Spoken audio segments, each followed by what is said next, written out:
dy daid yn teithio draw i'r wladfa, yn chwilio antur a hangfa, siwr neu hirfaith y mimosa, a chwilio bywyd oedd yn addo gwell.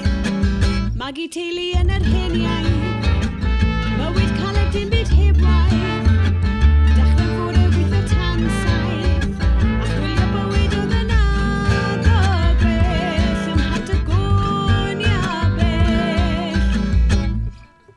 Siwr wyt ti'n teimlo nawr, ble mae dy galon nawr, i bwy wyt ti'n perthyn nawr, Gwen Faglen.